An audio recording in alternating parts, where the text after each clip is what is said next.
मेरी वाली गलती मत दोहराना। ये दुनिया ना दबने वालों जमीन के अंदर दफन कर देती। बताओ कितने पैसे लोगी ज़ारून को छोड़ने के? मोहिनी ज़ारून के साथ शादी करके शदीद पछता रही है क्योंकि इसके सारे ख्वाब टूट चुके हैं, इसके सारे अरमान धरे के धरे रह गए शादी के बाद। जो कि मोहिनी का शौहर ज़ारून है, जिस पे इसे बड़ा फ़ख्र था कि बड़े अमीर कबीर बंदे से इसकी शादी हो चुकी है, वो कंगला हो चुका है। बल्कि अब वो मोहिनी का खर्चा क्या उठाएगा, खुद मोहिनी से पैसे लेकर खर्च कर रहा है। और ये बात मोहिनी से बिल्कुल बर्दाश्त नहीं हो रही क्योंकि ज़ारून की माँ ने एक शर्त रखी है कि अगर वो मोहिनी को डिवोर्स दे देगा तो उसको घर, जायदाद, कारोबार सब कुछ मिल जाएगा, वरना कुछ भी नहीं। जब से ज़ारून की माँ ने उसके क्रेडिट कार्ड को ब्लॉक किया है, ज़ारून बिल्कुल ही कंगला हो गया है और ये मोहिनी की बर्दाश्त से बाहर है। लेकिन मोहिनी के लिए अभी भी बहुत सी ऑप्शन बाकी हैं क्योंकि ज़ारून की पहली मंगेतर ज़ारून के घर पहुंच जाएगी और मोहिनी को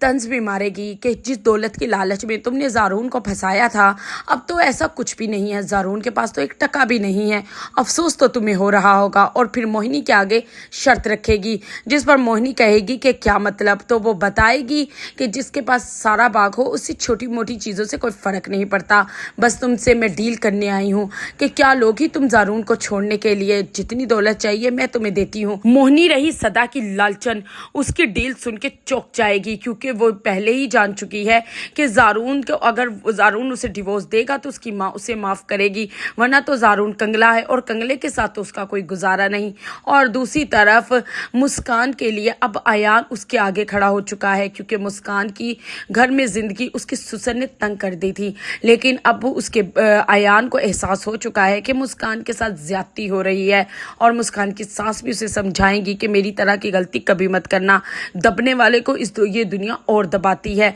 कभी भी नाजायज़ बात पर खामोश नहीं रहना। आयान का बाप आयान को भी नहीं छोड़ेगा क्योंकि उसे बिल्कुल पसंद नहीं कि आयान अपनी बीवी के आगे खड़ा होकर अपने बाप से बदतमीजी करे, इसीलिए वो दोनों बहू और बेटे को घर से निकाल देगा।